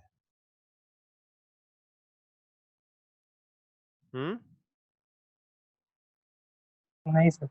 नहीं किया ना? नहीं सर। मैंने किया था, और मैं बहुत परेशान हुआ था, क्योंकि मैं मैग्नेट को बहुत बैलेंस करने की कोशिश किया, मोटे टेप से, पतले टेप से। पर होता क्या था ना, कितने भी अच्छे से मैं बैलेंस करूं, मेरे को लगता था ये, मान लो जो इधर मैग्नेट जो है इधर ऐसे रहेगा, मान लीजिए इधर की तरफ आपका नॉर्थ, ज्योग्राफिक नॉर्थ है, तो मुझे लगता था मैग्नेट ऐसे रहेगा, ठीक है। बट होता क्या था, मैं कितना भी बैलेंस करने की कोशिश करता था, मैग्नेट ऐसे नहीं रहता था। मैग्नेट कैसे रहता था? मैग्नेट ऐसे रहता था। मुझे लगता था मैं बैलेंस सही से नहीं कर पा रहा हूँ, बैलेंस सही से नहीं कर पा रहा हूँ, बहुत बार परेशान हुआ था मैं बचपन में। पर मुझसे कभी ये हुआ नहीं कि ये सीधा हो जाए। क्यों नहीं हुआ, कोई बताएगा? हम्म? Sir dip angle. हाँ, सबसे पहले तो ज्योग्राफिक नॉर्थ की तरफ जाता ही नहीं था, किधर जाता था, मैग्नेटिक साउथ की तरफ जाता था। पहले तो ये भी नहीं पता था कि मैग्नेटिक साउथ और ज्योग्राफिक नॉर्थ में कुछ अंतर होता है। तो ठीक है, उतना मुझे लगता था कि शायद वो मेरे को डायरेक्शन गलत पता होंगे, सन तो थोड़ा बहुत इधर उधर से उगता ही रहता है। पर मेन प्रॉब्लम मेरी ये थी कि कभी मैं इसको हॉरिजॉन्टल नहीं कर पाया। क्यों नहीं कर पाया? बिकॉज मैग्नेटिक फील्ड जो है ना, वो थोड़ा नीचे की तरफ है ना। क्यों रहता है नीचे की तरफ? कितने एंगल से नीचे रहता है? डिप एंगल से नीचे रहता है ना। मैंने कंपास को हॉरिजॉन्टल क्यों रखा? क्योंकि मैं नहीं चाहता नीडल नीचे की तरफ पॉइंट करे, मैं नीडल को हॉरिजॉन्टल रखना चाहता था। मैंने कंपास को हॉरिजॉन्टल रखा। कंपास में फायदा क्या होता है, कंपास में जो नीडल है वो मूव करने के लिए फ्री है, but only in horizontal plane, मतलब only in the plane of compass. वो ऊपर नीचे होने के लिए फ्री है क्या? नहीं सर। नहीं, वो सिर्फ ऐसे ऐसे घूम सकती है, ऐसे नहीं घूम सकती। समझ में आ रहा है? ऐसे टेढ़ी नहीं हो सकती, नीचे की तरफ नहीं झुक सकती। ठीक है बेटा? ओके, तो अब मेजर करते हैं हम लोग डिप एंगल।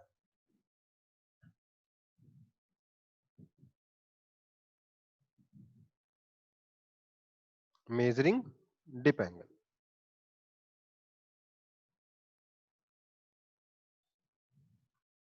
ठीक है, यहां पर हमें थोड़े से कुछ चैलेंजेस फेस करने पड़ेंगे। मैंने क्या किया, मैंने ऐसा इसको मेजर करने के लिए, लेट से इधर जो आपका ज्योग्राफिक नॉर्थ है, तो मैंने अपने कंपास को ऐसे रख दिया, ज्योग्राफिक नॉर्थ साउथ वाले प्लेन में, या फिर ज्योग्राफिक मेरिडियन में रख दिया। कंपास कैसे रखा है? कंपास इन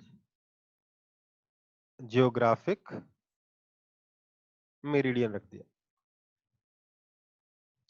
अगर मैं कंपास को ज्योग्राफिक मेरिडियन में रखूंगा तो नीडल क्या हॉरिजॉन्टल पॉइंट करेगा, थोड़ा नीचे की तरफ पॉइंट करेगा?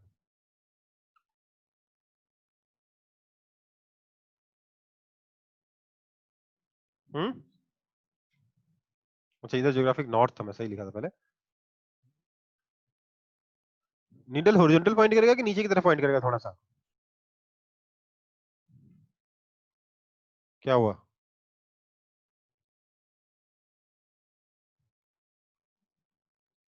क्या हुआ? सर ऊपर की तरफ ही करेगा, नीडल तो नीचे मूव करेगा नहीं। नीडल नीचे की तरफ पॉइंट करेगा क्योंकि मैंने कंपास को वर्टिकल रखा है, हॉरिजॉन्टल नहीं रखा है। समझ में आई बात? कंपास को मैं हॉरिजॉन्टल नहीं रख रहा हूँ, वर्टिकल रख रहा हूँ, क्योंकि मेरे को इसको वर्टिकल प्लेन में नीडल को घूमने देना है। ठीक है, मैं चाहता हूँ मेरा नीडल जो है वर्टिकल प्लेन में घूमे, इसलिए मैंने कंपास को वर्टिकल रखा है। ठीक है बेटा? हाँ सर। हाँ सर। तो मैंने ज्योग्राफिक मेरिडियन में रखा, इससे मैं मेजर कर पाऊंगा कि जो कंपास का जो नीडल वो कितना एंगल नीचे पॉइंट कर रहा है, हाँ या ना? हाँ सर। आप ऐसे समझो, इसी डायग्राम को ऐसे बनाता हूं। लेट्स से आपका इधर की तरफ ज्योग्राफिक नॉर्थ है, मैंने कंपास को ऐसे रखा है vertically, this is vertical plane. तो नीडल जो है वो थोड़ा नीचे की तरफ ऐसे पॉइंट करेगी, है ना? ये जो एंगल थीटा है, या इसको मैं फाई बोल दे रहा हूँ, ठीक है, ये एंगल जो फाई बना है, दिस फाई को क्या मैं डिप एंगल कह सकता हूँ कि नहीं कह सकता, हाँ या ना? हम्म, कह सकता हूँ कि नहीं? The answer is no. Sir declination angle था ना ये। Dip angle is inclination angle, ठीक है, डिप एंगल ये नहीं कहलाएगा, ठीक है।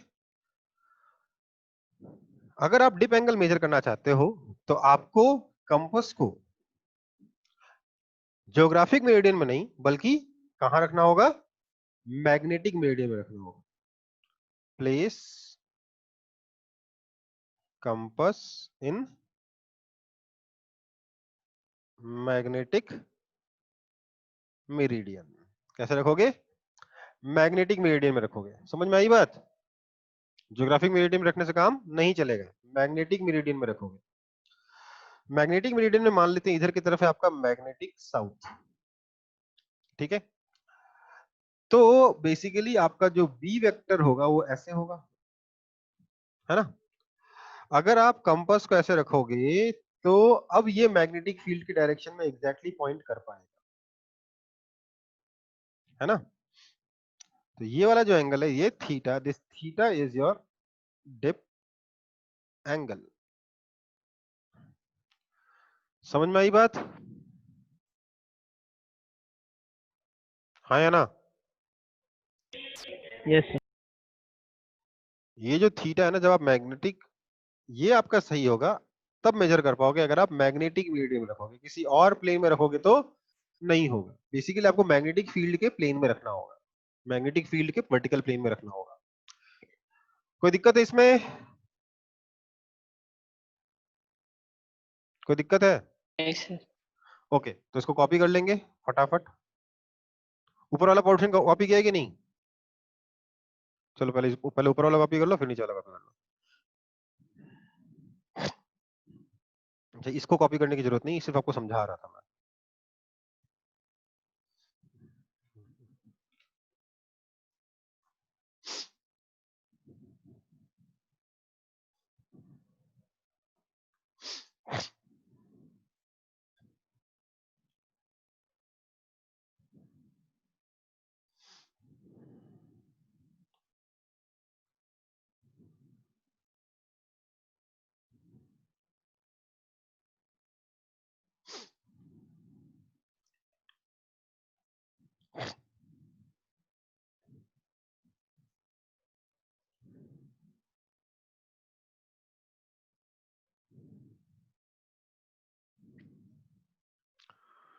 कॉपी हुआ?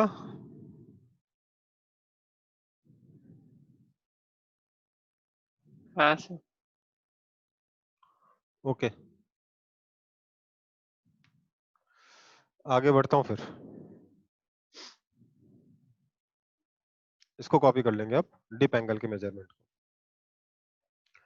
ध्यान देना है कि इस तरीके से आंसर नहीं आएगा। अगर आप ज्योग्राफिक मेरिडियन में रखोगे कंपास को तो आंसर नहीं आएगा, मैग्नेटिक मेरिडियन में रखोगे तब जाके आप डिप एंगल को मेजर कर पाओगे।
कॉपी हुआ?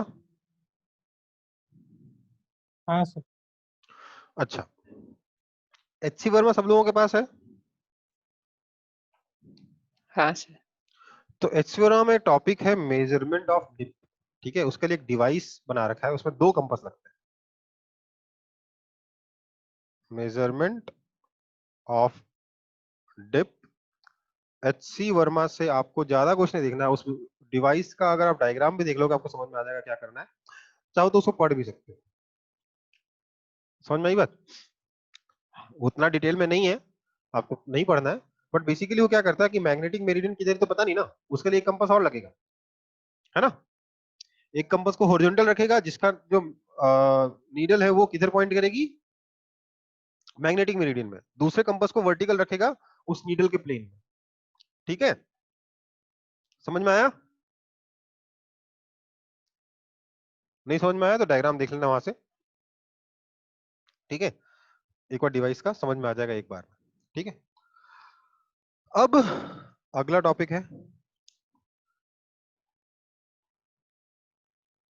True dip versus measured dip.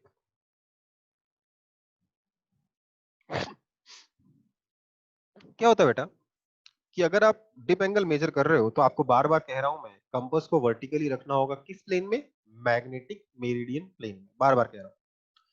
पर क्या होगा कि कई बार आप मैग्नेटिक मेरिडियन प्लेन की बजाय किसी और प्लेन में कंपास को रख दोगे। अगर आप किसी और प्लेन में कंपास को रखोगे तो क्या होगा? तो क्या होगा बताइए? हम्म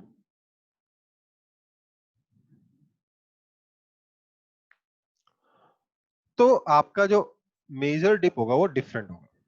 ठीक है, इसको समझने के लिए एक काम करते हैं।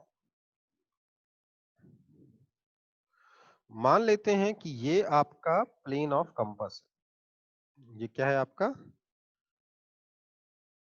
प्लेन ऑफ कंपास है। ठीक है, आपने कंपास को इस प्लेन में रखा है। हो सकता है ज्योग्राफिक मेरिडियन में रखा हो सकता है किसी और प्लेन में रख दिया हो। और ये आपका, जो मैं दूसरे कलर का पेन मेरे पास नहीं है, बट हाँ, बट ये आपका बेसिकली मैग्नेटिक मेरिडियन है। ये क्या है? मैग्नेटिक मेरिडियन है। ठीक है, आपका कंपास इस प्लेन में रखा हुआ है, लेकिन आपका जो मैग्नेटिक फील्ड है बेटा वो किस प्लेन में आएगा? वो तो मैग्नेटिक मेरिडियन प्लेन में आएगा ना। हाँ है ना। लेट से दोनों के बीच में ये जो एंगल बन रहा है, दिस एंगल इज लेट से अल्फा। ठीक है, आपका जो ट्रू डिप है वो थीटा है और मेजर डिप फाई है। ध्यान दीजिएगा बेटा, ये लाइन हॉरिजॉन्टल लाइन है, ये लाइन भी हॉरिजॉन्टल लाइन है। आप बोले सर कैसे दोनों हॉरिजॉन्टल है? सर दोनों के बीच में एंगल भी अल्फा है। एक बुक को इमेजिन करो, वर्टिकल रखी हुई बुक को, जिसको मैंने थोड़ा खोला है, तो एक एंगल नजर आएगा हॉरिजॉन्टल। ये अल्फा हॉरिजॉन्टल एंगल है। डायग्राम समझ में आ रहा है कि नहीं आ रहा? हाँ सर। समझ में आ रहा है? हाँ एक सर। इमेजिन करिए एक बुक को जिसको आपने हल्का सा खोल रखा है, तो ऐसा ही दिखेगा ना वो। हाँ या ना। Yes sir. तो अब आपका जो मैग्नेटिक फील्ड है वो तो इस डायरेक्शन में होगा, इस मैग्नेटिक मेरिडियन प्लेन में होगा। ये एंगल थीटा ट्रू डिप है ना बेटा? हम्म ये बी वेक्टर है। ठीक है, कोई दिक्कत? अब मैं क्या करूंगा, इस बी वेक्टर के 2 कंपोनेंट करूंगा मैग्नेटिक मेरिडियन में। तो इधर आएगा वर्टिकल कंपोनेंट बीवी। बीवी कितना होगा? बी साइन थीटा होगा। हाँ या ना? हाँ या ना?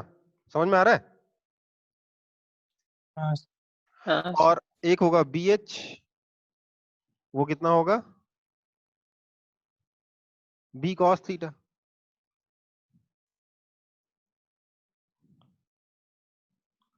ठीक है, पर आपका कंपास तो इस प्लेन में है ना? तो कंपास को अगर आप सोचिए, आपका ये रहा कंपास, ठीक है, और आपने मैग्नेटिक फील्ड अप्लाई कर दिया अंदर की तरफ, तो ये कंपास को डेविएशन शो करेगा क्या? नहीं सर। नहीं करेगा ना, क्योंकि ये वर्टिकल घूम ही नहीं सकता, ये सिर्फ हॉरिजॉन्टली घूम सकता है, मतलब इस कंपास के प्लेन में घूम सकता है, राइट? हाँ सर। तो मतलब बेसिकली जो मैग्नेटिक फील्ड कंपास के परपेंडिकुलर डायरेक्शन में, वो कंपास के डेविएशन के लिए वेस्ट है ना? जो मैग्नेटिक फील्ड कंपास के परपेंडिकुलर डायरेक्शन में है, कंपास के नॉर्मल डायरेक्शन में है, बाहर हो चाहे अंदर हो, उसकी वजह से कंपास में कोई डेविएशन आ सकता है क्या? हाँ या ना?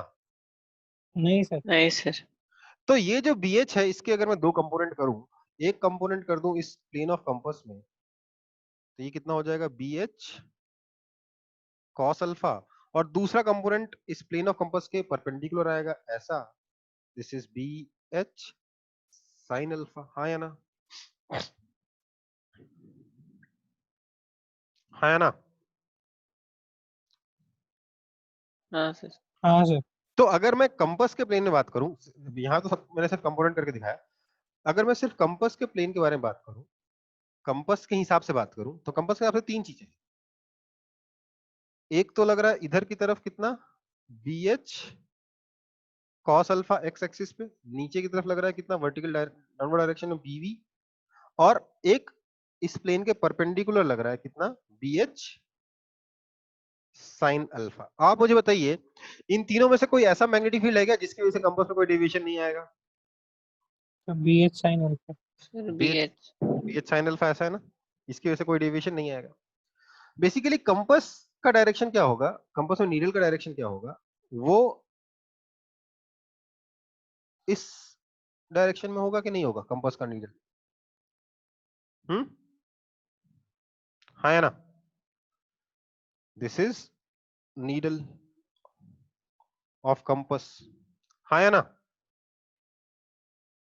हाँ सर। तो ये जो एंगल बना, this is the measure dip phi, ठीक है?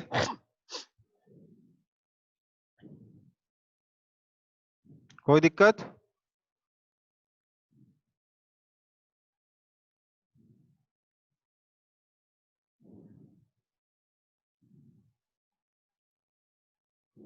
समझ में आ रहा है कि नहीं आ रहा?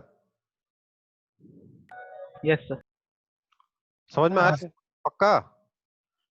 हाँ, ओके। तो अब मैं क्या लिख सकता हूं कि देयरफॉर, यहां पर मैं मेजर डिप का फॉर्मूला बना देता हूं, tan phi is equal to BV upon BH cos alpha.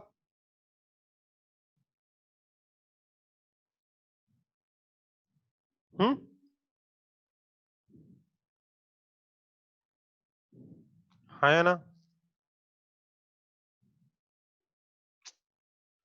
फटाफट बोलते जाओ ना। हाँ, हाँ सर। हाँ सर। ओके। सो क्या मैं लिख सकता हूं कि tan phi is equal to, अब देखो BV बाई BH कितना होगा, अब यहां से भी देख सकते हो tan थीटा होगा, बस डायरेक्टली बता सकते हो, सर BV बाई BH तो tan थीटा ही होता है ना? So this is tan theta upon cos alpha. ये आपका रिलेशन हो गया between true dip and measure dip. बस आपको इसमें ध्यान रखना पड़ेगा, अल्फा थीटा और फाई क्या क्या है। थीटा क्या है? ट्रू डिप मतलब एक्चुअल डिप। फाई क्या है? Measure dip. और अल्फा क्या हो गया? Angle between planes. कौन से planes? Plane of compass and magnetic meridian. ठीक है बेटा, कोई दिक्कत? नहीं सर। नहीं ठीक, सर। इसको कॉपी कर लीजिए, ये क्लास खत्म हो गई और आपका अर्थ का मैग्नेटिक फील्ड वाला टॉपिक भी पूरा खत्म हो चुका है। तो आज अपन लोगों ने दो चैप्टर खत्म कर दिए, magnetic properties of matter and earth magnetic field. दोनों लल्लू लल्लू चैप्टर थे कि नहीं थे?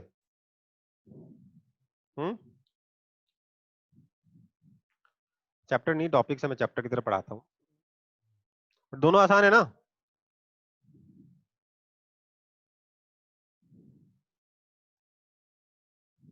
कुछ डिफिकल्ट तो नहीं लगा दोनों में? नहीं सर। बस थोड़ा याद रखना पड़ता है क्या है, ये आज जो 2 चैप्टर्स कराए ना, दोनों हैं तो आसान, बट दोनों में थोड़ा ध्यान रखना पड़ता है। टर्म्स काफी सारे नए नए आते हैं, नोटेशंस काफी काफी सारे नए नए आते हैं, और उनका यूज भी बहुत कम होता है, तो भूलने के चांसेस भी बहुत ज्यादा होते हैं, है ना बेटा? तो सर ये चैप्टर से जेई में आता है? हाँ बेटा, ये इसका चैप्टर? इसका ये वाला पार्ट जो पढ़ा रहा हूँ ना, ये पार्ट, ये हाँ। इंपॉर्टेंट, ये वाला बहुत इंपॉर्टेंट है। अच्छा ट्रू डिप, मेजर डिप, ये वाला पार्ट इंपॉर्टेंट, ठीक है? मतलब basically declination angle, inclination angle, horizontal magnetic field, vertical magnetic field, इन सब चीजों के बारे में ज्यादा बात आता है। मेरिडियन वगैरह के बारे में बात थोड़ी कम करता है, पर जब तक आप मेरिडियन नहीं समझोगे तब तक ट्रू डिप और मेजर डिप में अंतर कैसे समझोगे? हम्म?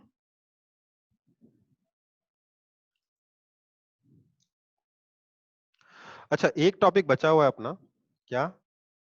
Working of galvanometer. लिख लीजिएगा ताकि नेक्स्ट क्लास में बता पाऊं। वर्किंग ऑफ गैल्वेनोमीटर, ठीक है? लिख लीजिएगा इसको कॉपी करने का, वर्किंग ऑफ गैल्वेनोमीटर, कोई भूलना नहीं है, नहीं तो छूट जाएगा टॉपिक।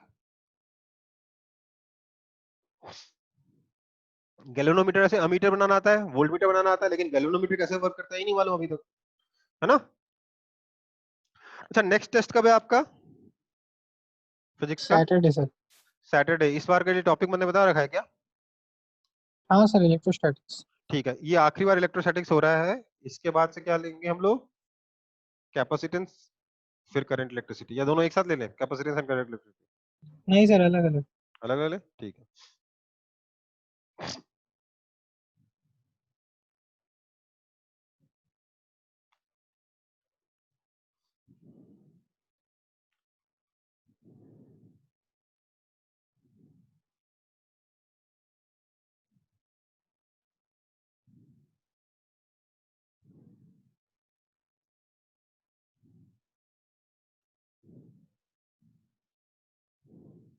सर हाँ बेटा। सर एक मैग्नेटिक फील्ड से क्वेश्चन था, छोटा सा। हम्म, सही। बोलिए। सर बोला है रिंग का रेडियस है आर, उसमें चार्ज क्यू है। क्या? वापस बोलो, तो वापस बोलो। रिंग है, सर एक रिंग है, उसका रेडियस आर है। चार्ज क्यू है, ठीक और है। उसको रोटेट किया ओमेगा वेलोसिटी से, तो फिर मेरे को मैग्नेटिक फील्ड फाइंड करना सेंटर में। अब बताओ, अगर चार्ज क्यू रोटेट करेगा ओमेगा एंगुलर वेलोसिटी है, तो इफेक्टिव करंट कितना होगा? Q upon time period, Q point है। है ना? उसका लगा दो, करंट निकाल के क्यू अपॉन टाइम पीरियड, तो mu naught I upon 2 sir R. वही नहीं है, क्यू अपॉन टाइम पीरियड कैसे आएगा? अरे क्योंकि करंट कितना होता है? Charge upon time. हाँ। तो चार्ज क्यू कितनी देर में घूमा, एक पॉइंट को कितनी देर में चार्ज क्यू पूरा क्रॉस किया, एक राउंड में लगाने में, हाँ। है ना? एक क्रॉस हाँ सर। सेक्शन के थ्रू, एक क्रॉस सेक्शन के थ्रू चार्ज क्यू कितनी देर में गया? एक टाइम पीरियड में गया ना? तो करंट आ ठीक। गया, ठीक है बेटा? हाँ थैंक यू। ओके, चलो फिर क्लास ओवर है, बंद करूं?